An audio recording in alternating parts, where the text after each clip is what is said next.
What if the most powerful force shaping your health, your wealth, your relationships, and the entire direction of your life is not your education, not your talent, not your discipline, and not the circumstances you were born into, but a layer of your own mind you have almost no conscious access to, one that has been quietly absorbing every belief, fear, limitation, and expectation you have ever held and faithfully building your reality around them? Joseph Murphy did not write a motivational book dressed in spiritual language. He wrote a precise, remarkably detailed manual for reprogramming the deepest layer of human consciousness, and the people who have taken it seriously have produced results that are genuinely difficult to explain through conventional thinking alone. The Power of Your Subconscious Mind was first published in 1963, and it has never stopped selling. Across more than 6 decades, it has found its way into the hands of entrepreneurs, athletes, physicians, artists, and ordinary people who felt stuck in patterns they could not escape through willpower alone. And it gave them something that willpower never could.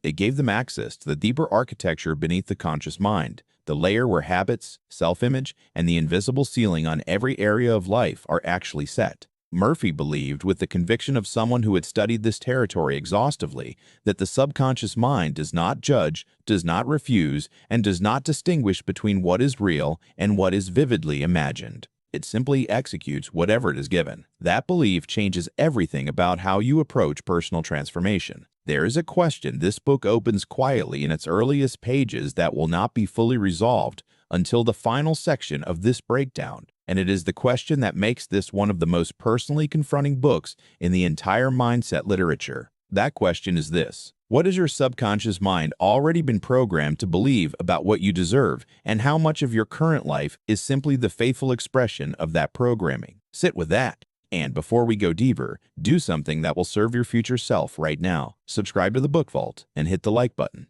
Every week, this channel releases transformational book breakdowns designed to give ambitious thinkers the kind of inner and outer edge that most people never discover. Now, let us go beneath the surface. The Treasure House Within You. The opening chapter of this book makes a claim so large and so direct that most readers either dismiss it immediately or stop and read it twice, and Murphy calls this foundational idea the treasure house within you. We begin here at the very first principle of the entire book, which is that within every human being lies an infinite reservoir of intelligence, creativity, healing power, and abundance that most people never access because they never learn how. Murphy is not speaking metaphorically. He is describing what he understood to be a literal, functional intelligence beneath conscious awareness, one that has already produced every involuntary miracle of human biology and is equally capable of producing transformations in the external circumstances of a person's life when approached correctly. Murphy draws a foundational distinction that organizes everything in the book.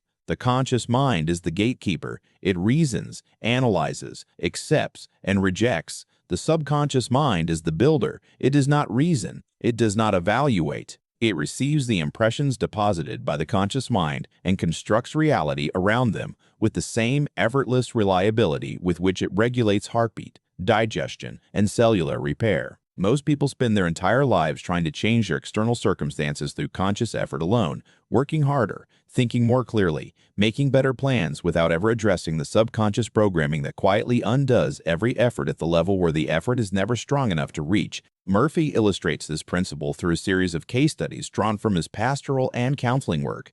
Stories of people whose physical illness is resolved, whose financial circumstances reversed, and whose relationships transformed after making specific, sustained changes to the content of their subconscious mind. These stories are not anecdotal decoration. They are Murphy's primary evidence for the central claim of the book, that the subconscious mind responds to the dominant mental impressions it receives and produces outcomes consistent with those impressions, regardless of whether those impressions reflect what the conscious mind actually wants. What the conscious mind wishes for matters far less than what the subconscious mind believes to be true.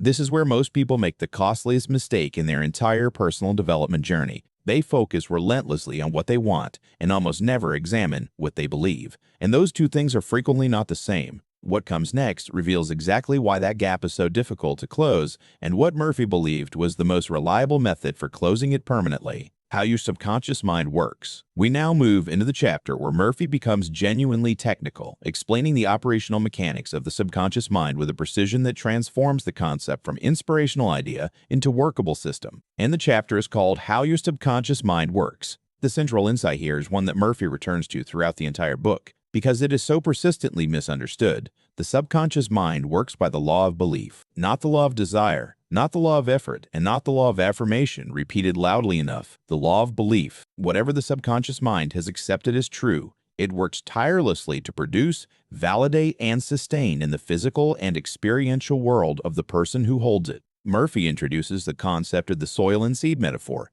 which becomes one of the most clarifying images in the entire book.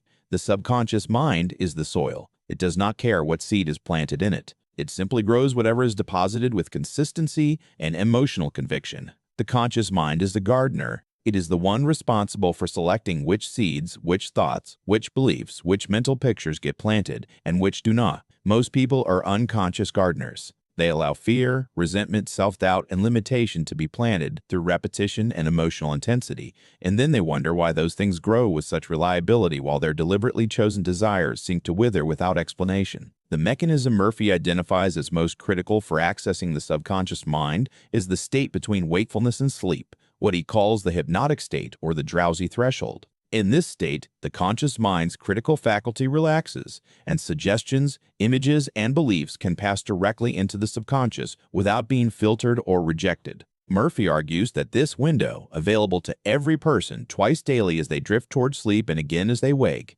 is the single most powerful access point to the subconscious programming layer. The impressions most consistently deposited in that state eventually become the operating beliefs that shape experience.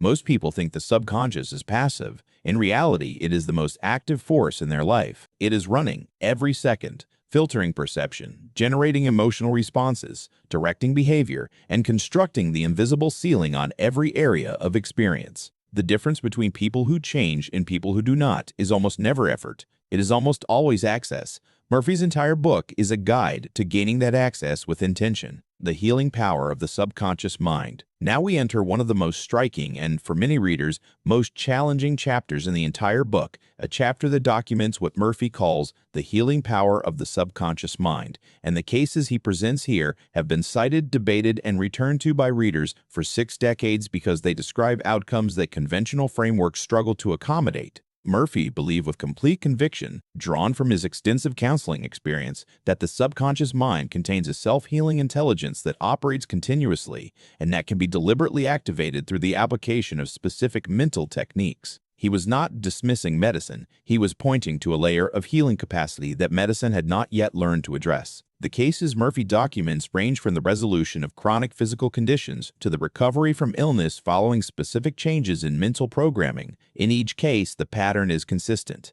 The person in question had held a sustained, emotionally charged belief, whether about their unworthiness, their vulnerability, their punishment, or their inadequacy, and that belief had expressed itself physically over time. When the belief changed at the subconscious level, the physical expression changed in response. Murphy's interpretation is not that disease is imaginary. It is that the body and the subconscious mind are in continuous conversation, and that conversation has consequences in both directions. What I am about to tell you is the part of this book that most readers skim past because it requires the most fundamental shift in how they understand the relationship between mind and body. Murphy argues that the subconscious mind has no independent agenda of its own. It is not trying to harm you. Every symptom, pattern, limitation, or recurring experience that seems to be working against your conscious desires is the subconscious faithfully executing a belief that was accepted somewhere, sometime, with enough emotional intensity to become operating instruction. The question is never, why is this happening to me?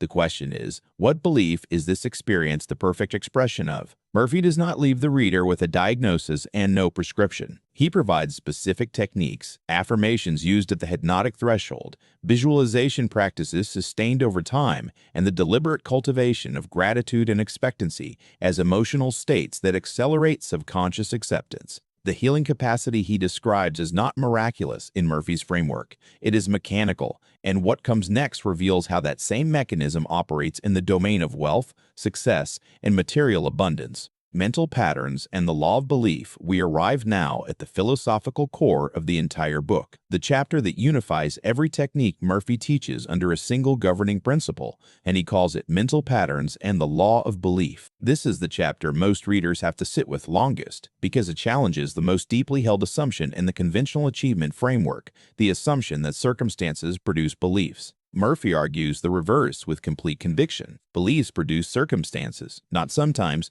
not partially, not as a contributing factor, but as the primary generative force behind the experiential reality every person inhabits. The outer world, in Murphy's framework, is always and only the printed image of the inner world. The law of belief states that whatever you believe to be true, with sufficient depth and emotional conviction, the subconscious mind will work to validate in your experience. This validation is not supernatural. It operates through entirely natural mechanisms. The person who believes at a subconscious level that they are capable and deserving of success moves through the world differently than the person who carries a subconscious belief in their own inadequacy. They notice different opportunities, respond differently to the same setbacks, attract different relationships, and make different decisions in identical situations. The subconscious belief does not change the world. It changes the person, and the changed person produces a different world. Murphy spends considerable space on the concept of mental patterns, the grooved, habitual channels of thought and feeling that have been worn into the subconscious through repetition and emotional reinforcement over years or decades. These patterns are the invisible architecture of a person's life. They determine the automatic emotional response to money, to conflict, to intimacy, to authority, to uncertainty. Changing a mental pattern is not a matter of thinking different thoughts consciously. It requires a consistent, emotionally engaged deposit of new impressions at the subconscious level until the new pattern becomes as grooved and automatic as the old one was. This is the reason willpower alone never produces permanent transformation. Willpower operates at the conscious level. Mental patterns operate at the subconscious level. Trying to overpower a subconscious pattern with conscious effort is like trying to redirect a river with your hand. The force differential is simply too large. Murphy's techniques are designed not to overpower the river, but to gradually redirect its course to consistent, patient, emotionally intelligent impression work applied at the subconscious level over time. Visualization, prayer, and the art of impression.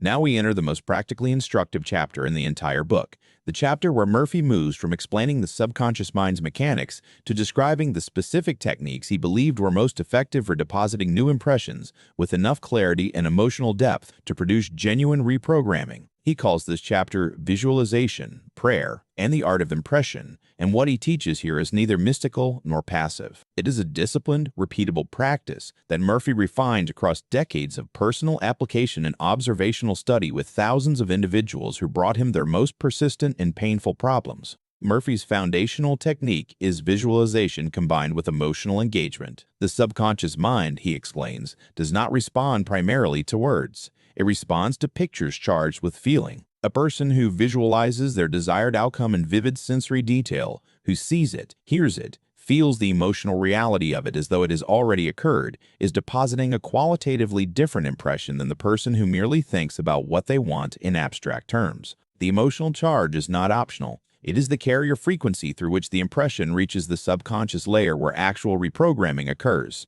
This next idea is the reason this book has stayed in print for over 60 years. Murphy's concept of prayer is not denominational. He reframes prayer as the deliberate alignment of the conscious and subconscious mind around a specific desired outcome, held in a state of faith, which he defines not as religious belief, but as the psychological state of expecting the desired outcome to materialize as naturally as a planted seed grows. Faith, in this framework, is the emotional environment that allows the subconscious to receive and act on a new impression without the interference of doubt, which Murphy identifies as the primary saboteur of subconscious programming. He offers a technique he calls the thankful prayer, a practice of entering the drowsy state at sleep onset and repeating a short, emotionally resonant statement of gratitude for the desired outcome as though it has already arrived. The gratitude is not pretense. It is the deliberate cultivation of the emotional state that corresponds to the reality you intend to impress upon the subconscious. Murphy documents case after case of individuals who use this specific technique and experience what they could only describe as sudden shifts in their external circumstances following a period of sustained inner practice. What the next chapter reveals adds a crucial dimension that most readers underestimate entirely. Subconscious Mind and Wealth. Consciousness. We now reach the chapter that carries perhaps the most direct relevance to the financial dimension of this book, the chapter where Murphy applies everything he has taught about the subconscious mind, specifically to the domain of money, prosperity, and material abundance. He calls it subconscious mind and wealth consciousness, and his argument here is as precise as it is confronting. Poverty, in Murphy's framework, is not primarily an economic condition. It is a mental condition, a deeply held subconscious belief in scarcity, unworthiness, or the danger of wealth that expresses itself as financial limitation, regardless of the conscious desires or conscious efforts of the person who carries it. Murphy identifies what he calls wealth consciousness as the subconscious state of a person who has fully accepted abundance as their natural condition. The wealthy person, he argues, does not think about money the way most people do. They do not experience it as scarce, dangerous, or morally suspect. They experience it as natural, flowing, and responsive to value created and service rendered. That experience is not a personality trait they were born with. It is a subconscious pattern they either inherited from their environment or consciously cultivated through the kind of impression work Murphy teaches throughout the book. And because it is a pattern, it is learnable. The practical technique Murphy offers for developing wealth consciousness involves a specific visualization practice centered on the vivid, emotionally engaged imagination of financial abundance as a present reality rather than a future aspiration. He draws a sharp and important distinction between wishing for money, which he considers an expression of lack consciousness, and claiming abundance as an already established inner truth, which he considers the mental posture of someone whose subconscious is aligned with prosperity. Most people spend their entire lives wishing. Murphy is asking for something more demanding and more precise. He is asking for the inner experience of having, sustained long enough and with enough emotional authenticity to become the dominant subconscious impression. The terrifying part is that most people carry subconscious beliefs about money that were absorbed before the age of 7, drawn from parents, teachers, and cultural narratives that had nothing to do with the financial reality that person would eventually inhabit as an adult. Those early impressions are still operating. They are still shaping financial behavior, financial decisions, and the invisible ceiling on financial outcomes in ways the conscious mind cannot see and willpower cannot override. Murphy's prescription is not positive thinking. It is deep, sustained, emotionally engaged reprogramming of the specific beliefs that are silently constructing financial limitation, removing fear, doubt, and the blocks to prosperity. We arrive now at the final chapter of the strategic breakdown, and it is here that Murphy addresses the most persistent and most damaging saboteurs of subconscious reprogramming, the internal forces that undo the impression work before it can take root and become the new dominant pattern. This chapter is called Removing Fear, Doubt, and the Blocks to Prosperity, and it operates as the necessary counterpart to every technique Murphy has taught so far. Because without understanding what blocks the process, the most faithfully applied visualization practice in the world will produce inconsistent results that the practitioner will inevitably and incorrectly attribute to the technique's failure rather than to the unaddressed interference running beneath it. Fear is Murphy's primary antagonist. He defines fear not as a rational response to genuine danger, but as a subconscious pattern of expecting negative outcomes with enough emotional intensity to impress those expectations onto the subconscious and set the law of belief running in reverse. A person who fears poverty and thinks about poverty with emotional intensity is, in Murphy's framework, programming their subconscious for poverty just as reliably as the person who visualizes abundance is programming theirs for wealth. The subconscious does not filter for preference. It amplifies whatever is held with the most consistent emotional charge, positive or negative, desired or dreaded. Here is where the false ending arrives in this book, because Murphy appears to complete his framework with fear removal, and the reader feels the full picture has been delivered. But beneath the fear removal techniques lies something Murphy reveals only in his closing synthesis, a truth that reshapes the entire book retroactively. The blocks to prosperity are not primarily external and they are not primarily psychological. They are spiritual, in the broadest and most non-denominational sense of that word. Murphy believed that the deepest block to abundance, healing, and transformation is the unconscious sense of unworthiness, the buried conviction that a person does not deserve what they are asking for, which quietly overrides every conscious affirmation with a deeper, more emotionally charged counterbelief that the subconscious treats as more authoritative. The removal of that unworthiness belief is the real work of the book. Murphy's prescription involves the sustained daily practice of self-acceptance, self-appreciation, and the deliberate cultivation of what he calls spiritual mindedness, an orientation toward life that expects good, assumes abundance, and treats every desire as a legitimate expression of an intelligence within you that is always moving toward growth, expression, and fullness. That orientation is not naive. It is the most sophisticated reprogramming strategy in the entire book because it addresses the root rather than the symptoms, and it is the answer that the question planted at the very beginning of this breakdown has been waiting for all along. Key lessons and insights. The first lesson: your subconscious believes what you repeat, not what you wish. The first lesson this entire book teaches, and the one that reorganizes every other personal development framework most people have encountered, is that the subconscious mind does not respond to desire. It responds to repetition combined with emotional conviction. This distinction is the source of one of the most common and most expensive frustrations in the self-improvement space.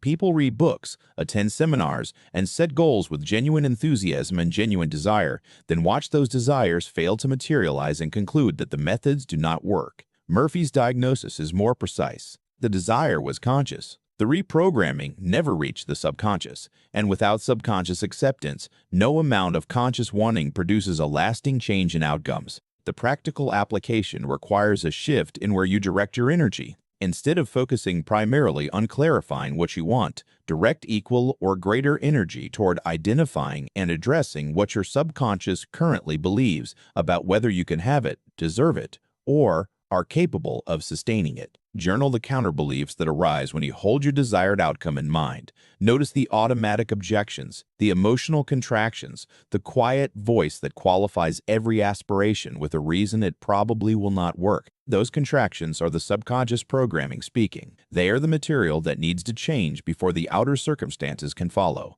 Name them. Then use Murphy's impression techniques to begin replacing them with new dominant beliefs. Patiently, consistently, and with genuine emotional engagement. The second lesson: the threshold of sleep is your most powerful access point. The second lesson, drawn from Murphy's most consistently recommended technique, is one that most readers find surprisingly simple and surprisingly effective when they actually apply it, rather than merely reading about it. The state between wakefulness and sleep, when the body is relaxed and the critical faculty of the conscious mind has begun to soften, is the most direct access point available to the subconscious programming layer. Murphy calls this the hypnotic threshold, and he returns to it throughout the book because it is the window through which new impressions can pass without being filtered, argued with, or rejected by a conscious mind that has been conditioned to doubt. Every night before sleep is an opportunity to deposit a new instruction into the most powerful processor available to you. The practical technique is simple enough to begin tonight. As you drift toward sleep, hold a single,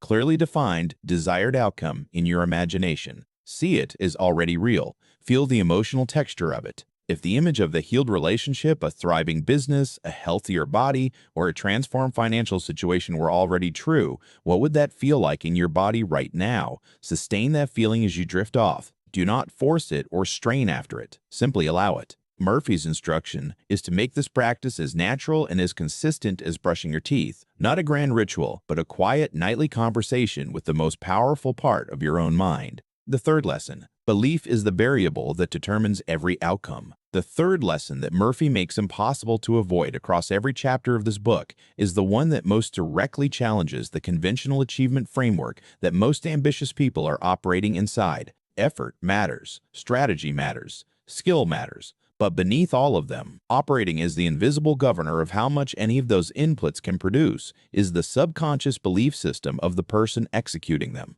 Two people with identical skills, identical strategies, and identical levels of effort will produce radically different outcomes if their subconscious beliefs about what is possible, what they deserve, and how the world responds to them are fundamentally different. The belief is not a supplement to the work. It is the environment in which the work either flourishes or withers. The uncomfortable implication of this lesson is that examining your belief system is not a soft or secondary priority. It is the highest leverage investment a person can make in their own results. Identify one area of your life where you have worked hard and consistently without producing the outcome you expected. Then ask, with genuine curiosity rather than self-judgment, what your subconscious might believe about that area that would make the current outcome a perfect expression of that belief. You will almost always find something. A conviction that the success you want is for other kinds of people. a belief that wanting more is greedy or dangerous, a deep, quiet certainty that something always goes wrong at a certain level. Find that belief. That is where the actual work begins. The fourth lesson. Emotional intensity is the carrier frequency of reprogramming. The fourth lesson, woven through Murphy's visualization and impression techniques, and the one most commonly misapplied by people who try the methods and find them ineffective, is that the emotional component of any subconscious reprogramming practice is not optional decoration. It is the active ingredient. A visualization practice conducted without genuine emotional engagement is like planting seeds in soil without water. The seeds may be perfectly selected and correctly placed, but without the moisture that activates germination, nothing grows. Murphy is insistent on this point across multiple chapters because he observed repeatedly that people who understood the technique intellectually but applied it emotionally flatly produced no results, while people who engaged with it emotionally, even imperfectly, produced results that exceeded their own expectations. The practical challenge here is that emotional engagement cannot be manufactured through effort. It must be cultivated. Murphy's suggestion is to approach the visualization practice from the direction of gratitude rather than from the direction of striving. Instead of trying to feel the emotion of having what you want, begin by feeling genuine appreciation for what you already have, allowing that warmth to expand naturally into the imagined experience of the desired outcome. This sequence, gratitude into imagination, tends to produce authentic emotional engagement far more reliably than the forced striving approach most people default to. The subconscious does not respond to effort, it responds to feeling. Give it feeling, sustained and genuine, and it will respond. The fifth lesson, you cannot outperform your subconscious self-image. The fifth and final lesson, which also answers the open question carried through the entire breakdown, is the one that Murphy considers the most fundamental truth in the entire book and the one with the most far-reaching implications for every area of human experience. The subconscious self-image, the deep, largely unconscious picture of who you are, what you are worth, what you are capable of, and what you deserve, sets the ceiling on every area of your life with the reliability and the impersonality of a physical law. You cannot sustainably outperform your subconscious self-image. You can exceed it temporarily through concentrated effort, but without changing the underlying image, the system will pull you back to its baseline with the same quiet certainty that a thermostat pulls a room back to its set temperature. This is the answer to the question planted at the very beginning of this breakdown. What has your subconscious mind already been programmed to believe about what you deserve? That programming is not your fault. Most of it was deposited before you had the conscious capacity to evaluate or reject it. But it is your responsibility, because now you have the framework, the techniques, and the understanding to begin changing it deliberately, patiently, and with the kind of emotional intelligence that reaches the level where the actual governing beliefs are stored. The subconscious self-image is not fixed. It is a pattern, and patterns, by their nature, can be changed. That is the most hopeful and the most demanding truth in this entire book. The vault closing. There is something this book asks of you that most books in the personal development space never quite reach. It asks you to stop treating your inner life as a reflection of your outer circumstances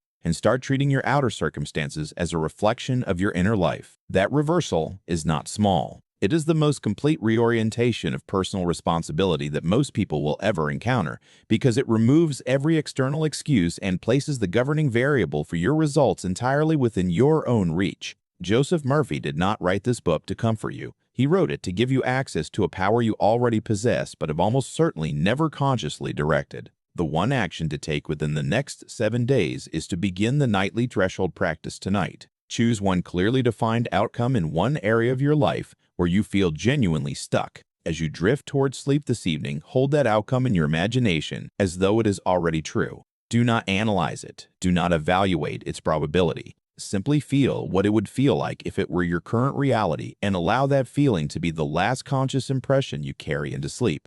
Do this every night for 7 consecutive nights without measuring results and without second-guessing the process. You are not trying to convince yourself of anything. You are simply giving the most powerful part of your mind a new instruction to work with while the critical faculty rests. The book vault exists to bring you exactly this kind of transformational intelligence. The ideas that work not at the surface level of behavior, but at the deeper level of the beliefs and self-image from which all behavior flows. If this breakdown opens something in you today, something that feels true even if it also feels demanding, then honor that feeling by doing something with it before it fades. Like this video, subscribe to the Book Vault, and drop your single most important takeaway in the comments below. You are not here by accident. You are here because some part of you already knows that the life you want is not beyond your reach. It is simply beyond your current programming. And programming, unlike circumstances, is entirely within your power to change.